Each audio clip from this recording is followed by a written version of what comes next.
Swastiastu. Perkenalkan, kami dari kelompok 1 kelas 2A akuntansi sore. Adapun nama anggota kelompok kami yaitu Nimade Naryani, Ketut Suardesi, Ari Kencana Dewi, Nika Deksri Yuliastini, dan Putu Putri Eka Novitasari. Materi yang akan kami bahas yaitu ruang lingkup variabel makro dalam sebuah perekonomian. Tujuan dibuatnya video pembelajaran ini adalah untuk memenuhi tugas mata kuliah pengantar ekonomi makro. Terdapat 5 pokok bahasan kali ini, yaitu yang pertama, ruang lingkup ekonomi makro, yang kedua, permasalahan ekonomi makro dalam jangka pendek dan jangka panjang, yang ketiga, ada peran pemerintah di bidang ekonomi, yang keempat, tujuan dan instrumen ekonomi makro, dan yang kelima, siklus aliran pendapatan dan interaksi. Sebelumnya, perkenalkan, saya Nimade Naryani. Di sini akan membahas ruang lingkup ekonomi makro. Ekonomi makro adalah studi tentang ekonomi secara keseluruhan. Studi ekonomi ini khusus belajar tentang ekonomi dalam skala besar dan menyeluruh. Ekonomi makro adalah cabang ilmu ekonomi yang mempelajari tentang kegiatan utama perekonomian secara komprehensif terhadap berbagai masalah pertumbuhan ekonomi. Di antaranya pengangguran, inflasi, neraca perdagangan, pembayaran, dan kegiatan ekonomi yang tidak stabil. Selanjutnya yakni ruang lingkup ekonomi makro. Teori ekonomi makro menjelaskan beberapa hal, di antaranya tingkat pengangguran, inflasi, kebijakan pemerintah, penentuan kegiatan perekonomian, dan hal lain yang berkaitan dengan perekonomian sebuah negara secara keseluruhan. Nah, berdasarkan teori ekonomi makro tersebut, berikut akan saya jelaskan ruang lingkup ekonomi makro. Yang pertama, ada penentuan tingkat kegiatan perekonomian negara. Kemampuan suatu negara dalam memproduksi barang dan jasa dijelaskan dalam ekonomi makro. Dengan demikian, ruang lingkup ini pun memiliki sejumlah pos pengeluaran, yaitu yang pertama, pengeluaran perusahaan atau investasi, yang kedua, pengeluaran pemerintah, yang ketiga, ekspor dan impor, dan yang terakhir ada pengeluaran rumah tangga untuk konsumsi. Yang kedua yaitu kebijakan pemerintah. Persoalan inflasi dan pengangguran memang tak terlepas dari perekonomian suatu negara. Pemerintah pun telah melakukan berbagai upaya untuk menanggulanginya, baik melalui instrumen kebijakan fiskal maupun moneter. Kebijakan fiskal adalah seperangkat langkah yang dilakukan oleh pemerintah untuk mengubah jumlah dan struktur pajak. Tujuannya adalah untuk mempengaruhi kegiatan ekonomi negara dan masyarakat.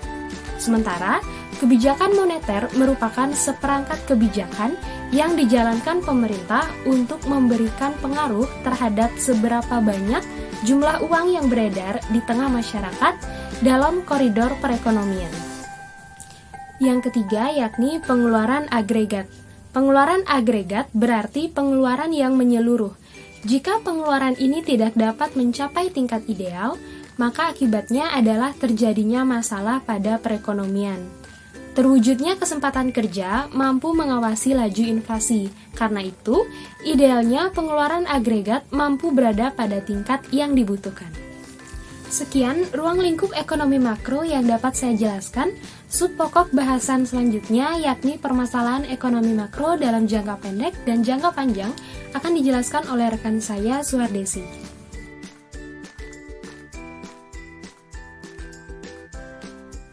Saya akan memaparkan permasalahan ekonomi makro. Permasalahan ekonomi makro dibagi menjadi 2 bagian, yaitu masalah jangka pendek atau masalah stabilisasi, yang kedua masalah jangka panjang atau pertumbuhan. Yang pertama, masalah jangka pendek terdiri dari beberapa hal, ada inflasi, pengangguran, dan ketimbangan neraca pembayaran. Yang pertama, inflasi. Inflasi menjadi permasalahan yang umum ditemukan pada ekonomi makro. Inflasi dapat terjadi akibat naiknya harga komoditi yang umumnya dipengaruhi ketidaksesuaian antara program pengadaan komoditi dengan pendapatan masyarakat. Yang kedua, pengangguran. Pengangguran juga menjadi masalah kecil yang paling umum. Jadi pengangguran terjadi akibat kesenjangan pencari kerja dengan lapangan kerja yang ditawarkan tidak seimbang. Bisa juga lapangan kerja banyak ditawarkan karena keterbatasan informasi dan keahlian masyarakatnya, mereka pun tidak bisa memenuhi kualifikasi tersebut. Yang ketiga, ketimbangan neraca pembayaran. Ketimbangan neraca pembayaran juga menjadi masalah kritis yang sering ditemukan dalam ekonomi makro. Ketimbangan neraca pembayaran terjadi akibat kesenjangan jumlah ekspor dengan pembayaran impor. Terjadi perbedaan. Jika impor lebih tinggi akan berdampak pada beberapa hal, mulai dari mempengaruhi nilai devisa, nilai tukar mata uang lokal, dan mempengaruhi industri yang tergabung dalam ekspor maupun impor. Yang kedua, masalah jangka panjang. Masalah jangka panjang dibagi menjadi dua, yaitu pertumbuhan penduduk meningkat dan permintaan produksi tinggi. Yang pertama, pertumbuhan penduduk meningkat. Permasalahannya adalah laju angka melahirkan lebih tinggi, padahal luas lahan tanah yang terbentang tidak akan bertambah. Dampaknya lahan akan menyempit. Jumlah penduduk semakin tinggi. Ketika lahan berkurang, air, pohon, hutan, dan hasil alam akan menipis. Sementara permintaan semakin tinggi. Tidak hanya berdampak pada itu saja, tetapi juga berdampak pada situasi atau kondisi lingkungan alam. Akibatnya, lahan dan hutan diganti permukiman, maka memicu bencana alam seperti banjir, pencemaran udara, pencemaran lingkungan, dan lain sebagainya. Yang kedua, permintaan produksi tinggi. Permintaan produksi tinggi, padahal kita mengalami keterbatasan dalam hal teknis produksi tersebut, di mana tingginya permintaan produksi dipengaruhi oleh tabungan masyarakat. Tabungan masyarakat berkaitan dengan tingkat pendapatan dan konsumsi. Jadi, apabila terjadi peningkatan kapasitas produksi, maka tabungan juga harus ditingkatkan. Sekian presentasi dari saya. Selanjutnya akan dijelaskan oleh teman saya. Terima kasih atas waktunya. Baik, di sini saya akan menjelaskan materi tentang peranan pemerintah dalam ekonomi makro. Peranan pemerintah dalam ekonomi makro memiliki porsi yang relatif besar. Kajian terhadap seberapa besar peranan pemerintah diwujudkan dalam kebijakan moneter, kebijakan fiskal, dan kebijakan ekonomi internasional. Yang pertama, kebijakan moneter. Kebijakan moneter adalah kebijakan yang mengarahkan perekonomian makro ke kondisi yang lebih baik, diinginkan dengan cara mengubah, menambah, atau mengurangi jumlah uang beredar di masyarakat. Kebijakan fiskal. Kebijakan fiskal adalah kebijakan mengarahkan perekonomian makro pada kondisi yang lebih baik dengan cara mengubah, menerima, dan pengeluaran pemerintah melalui pajak. Yang ketiga, kebijakan ekonomi internasional. Umumnya negara sedang berkembang lebih memiliki kebijakan ekonomi terbuka, yaitu melakukan hubungan ekonomi dengan luar negeri. Kebijakan perdagangan internasional terdiri dari 3 kebijakan, yaitu kebijakan promosi ekspor, kebijakan substitusi impor, dan kebijakan proteksi industri. Yang pertama, kebijakan promosi ekspor. Kebijakan selain menghasilkan defisit, kebijakan promosi ekspor dapat melatih dan meningkatkan daya saing atau produktivitas para pelaku ekonomi domestik. Yang kedua, kebijakan substitusi impor. Kebijakan substitusi impor adalah kebijakan untuk memproduksi barang-barang yang diimpor dan tujuan utamanya adalah penghematan devisa. Yang terakhir, kebijakan proteksi industri. Kebijakan proteksi industri umumnya bersifat sementara, sebab tujuannya untuk melindungi industri yang baik berkembang sampai mereka mampu bersaing. Jika industri tersebut sudah berkembang, maka pelindungan dicabut. Pelindungan yang diberikan biasanya adalah pengenaan tarif dan atau pemberian kuota untuk barang-barang produk negara lain yang boleh masuk ke pasar domestik. Sekian dari presentasi saya. Terima kasih. Terima kasih atas waktu dan kesempatan yang diberikan kepada saya. Di sini saya akan melanjutkan presentasi materi tentang tujuan dan instrumen ekonomi makro. Tujuan ekonomi makro ada beberapa macam dan berpengaruh terhadap perekonomian suatu negara. Setiap tujuan tersebut ditunjukkan untuk memecahkan persoalan yang muncul di suatu negara. Beberapa tujuan ekonomi makro yaitu yang pertama, menciptakan pertumbuhan ekonomi. Tujuan pertama dari kebijakan ekonomi makro adalah untuk menciptakan pertumbuhan ekonomi yang tinggi. Hal tersebut akan meningkatkan pendapatan nasional secara otomatis, sehingga kegiatan perekonomian pun akan meningkat dalam jangka waktu yang panjang. Yang kedua, meningkatkan pendapatan nasional. Tingginya pendapatan nasional menunjukkan adanya peningkatan pula dalam kegiatan produksi suatu negara. Hal tersebut tentunya berpengaruh pada meningkatnya kesejahteraan dan pendapatan per kapita negara tersebut. Yang ketiga, ada menstabilkan keadaan perekonomian. Tujuan ekonomi makro adalah untuk menstabilkan perekonomian negara. Yang dapat dikatakan stabil adalah ketika ekonomi suatu negara bisa mencapai keseimbangan pada neraca pembayaran dan permintaan persediaan barang. Kestabilan ekonomi sangat penting karena akan menjadi cerminan kondisi dan kemampuan ekonomi negara di mata pelaku ekonomi dari negara lain. Yang keempat, meratakan distribusi pendapatan. Distribusi pendapatan yang merata bisa dikatakan sebagai impian sebuah negara. Karena ketika distribusi pendapatan ini merata, maka kemakmuran masyarakat juga akan tercapai. Yang kelima, mengembangkan kapasitas produksi nasional. Dengan mengembangkan kapasitas produksi, negara juga akan mampu meningkatkan pertumbuhan serta pembangunan ekonominya. Yang keenam, membuat neraca pembayaran seimbang. Tujuan selanjutnya dari analisis ekonomi makro adalah membuat neraca pembayaran luar negeri seimbang agar tidak menjadi defisit, serta meningkatkan devisa negara lewat peningkatan kegiatan ekspor. Yang ketujuh, meningkatkan kesempatan kerja. Peningkatan produktif nasional tidak hanya berpengaruh pada kapasitas produksi, namun juga membuka peluang kesempatan kerja yang lebih tinggi. Yang terakhir, mengendalikan inflasi. Tujuan terakhir dari analisis ekonomi makro adalah sebagai upaya untuk mengendalikan inflasi. Hal tersebut dilakukan dengan menekan harga yang berlaku seminimal mungkin lewat beberapa kebijakan seperti cash ratio politik, pasar terbuka, hingga politik diskonto. Selanjutnya ada instrumen ekonomi makro. Instrumen kebijakan ekonomi makro adalah besaran ekonomi makro yang dapat dikontrol langsung oleh pembuat kebijakan ekonomi. Instrumen dapat dibagi menjadi dua bagian, yaitu yang pertama instrumen kebijakan moneter dan instrumen kebijakan fiskal. Instrumen kebijakan moneter menjadi pembeda antara ekonomi makro dan mikro. Kebijakan moneter mencakup tentang langkah-langkah pemerintah untuk mempengaruhi penawaran atau peredaran uang di masyarakat sehingga mengubah tingkat bunga pada periode tersebut.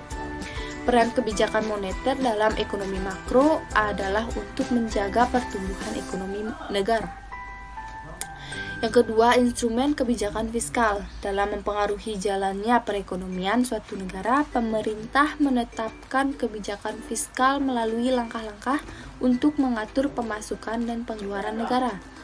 Peran kebijakan fiskal dalam ekonomi makro adalah untuk mempengaruhi pendapatan nasional, tingkat investasi nasional, distribusi pendapatan nasional, dan lain sebagainya. Sekian materi yang dapat saya sampaikan. Terima kasih.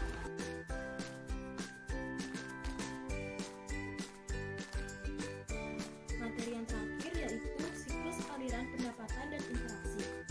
Siklus aliran pendapatan adalah sebuah model yang menggambarkan bagaimana interaksi antara pelaku ekonomi menghasilkan pendapatan yang digunakan sebagai pengeluaran dalam upaya memaksimalkan nilai kegunaan masing-masing pelaku ekonomi. Model Model siklus aliran pendapatan membagi perekonomian menjadi 4 sektor, di antaranya yang pertama yaitu sektor rumah tangga. Adalah sektor yang terdiri dari sekumpulan individu yang dianggap homogen dan identik. Faktor-faktor produksi tersebut bisa berupa tenaga kerja, barang-barang modal seperti tanah dan penyediaan jasa-jasa lainnya. Dari penyediaan faktor-faktor produksi inilah, sektor rumah tangga memperoleh pendapatan berupa gaji, upah, bunga, dividen, sewa dari sektor perusahaan. Selain dari sektor perusahaan, sektor rumah tangga juga memperoleh pendapatan dari sektor pemerintah. Pendapatan tersebut biasa berupa gaji yang diperoleh jika individu bekerja, misalnya sebagai pegawai negeri atau pemerintah, dan juga berupa bunga yang diperoleh jika individu meminjamkan uangnya kepada pemerintah dengan cara membeli obligasi pemerintah. Dan ada juga pendapatan yang diperoleh dari sektor pemerintah yang bukan merupakan balas jasa atau faktor produksi seperti yang kita kenal berupa tunjangan sosial seperti subsidi. Lalu, kemudian sektor rumah tangga juga mengeluarkan sebagian pendapatannya untuk membayar pajak kepada pemerintah. Yang kedua yaitu sektor perusahaan atau produsen, yang terdiri atas sekumpulan perusahaan yang memproduksi barang dan jasa. Sektor perusahaan memperoleh pendapatan dari ketiga sektor lainnya. Pertama, sektor perusahaan memperoleh pendapatan dari pengeluaran sektor rumah tangga berupa harga dari hasil penjualan barang dan jasa. Yang kedua, sektor perusahaan memperoleh pendapatan dari sektor pemerintah yang merupakan konsumsi pemerintah, dan ketiga yaitu sektor perusahaan memperoleh pendapatan dari permintaan sektor luar negeri yang merupakan ekspor sektor perusahaan. Adapun pengeluaran dari sektor perusahaan selain melakukan pembayaran kepada sektor rumah tangga untuk memperoleh pokok-pokok produksi, perusahaan juga membayar pajak kepada pemerintah. Yang ketiga ada sektor pemerintah yang memiliki kewenangan politik untuk mengatur kegiatan masyarakat atau rumah tangga dan perusahaan. Selain itu, pemerintah juga berfungsi menyediakan barang publik. Untuk itu, pemerintah melakukan pengeluaran yang berupa pembelian barang dan jasa kepada sektor perusahaan dan juga disebut sebagai konsumsi pemerintah dan pengeluaran-pengeluaran yang berupa konsumsi rumah tangga. Kemudian, pemerintah memperoleh pendapatan yang berupa pajak dari sektor rumah tangga dan dari sektor perusahaan. Yang terakhir ada sektor luar negeri, yaitu sektor perekonomian dunia internasional, di mana perekonomian melakukan transaksi ekspor-impor. Sektor rumah tangga, perusahaan, dan pemerintah merupakan perekonomian domestik. Perekonomian dikatakan tertutup jika tidak melakukan interaksi dengan luar negeri. Interaksi dengan sektor luar negeri dalam perekonomian terbuka disederhanakan dengan mekanisme dan impor. Ekspor merupakan aliran pendapatan dari sektor luar negeri ke perekonomian domestik, yaitu rumah tangga, perusahaan, dan pemerintah. Sedangkan impor merupakan aliran pengeluaran dari perekonomian domestik ke sektor luar negeri.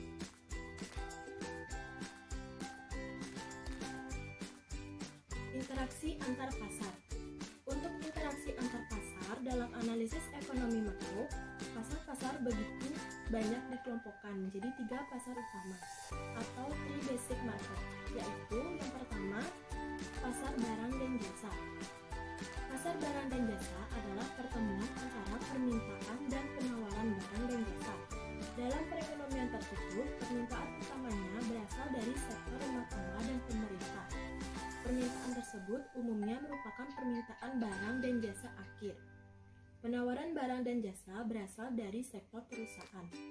Yang kedua ada pasar tenaga kerja, yaitu interaksi antara permintaan dan penawaran tenaga kerja. Dalam perekonomian tertutup, penawaran tenaga kerja berasal dari sektor rumah tangga, sedangkan permintaannya berasal dari sektor perusahaan dan sektor pemerintah. Dalam perekonomian terbuka, penawaran dan permintaan tenaga kerja dapat berasal dari sektor luar negeri.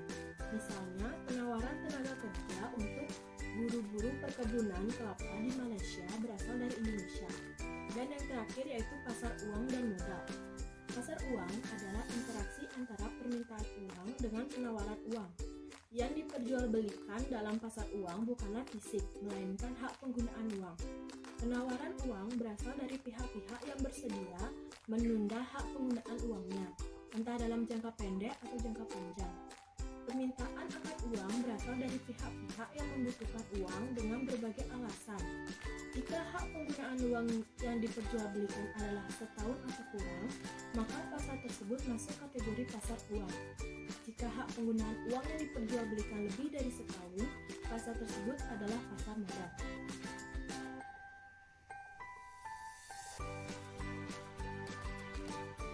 Sekian dari kelompok kami. Jika ada salah kata, mohon dimaafkan. Kami tutup dengan pamisan. Om Santi.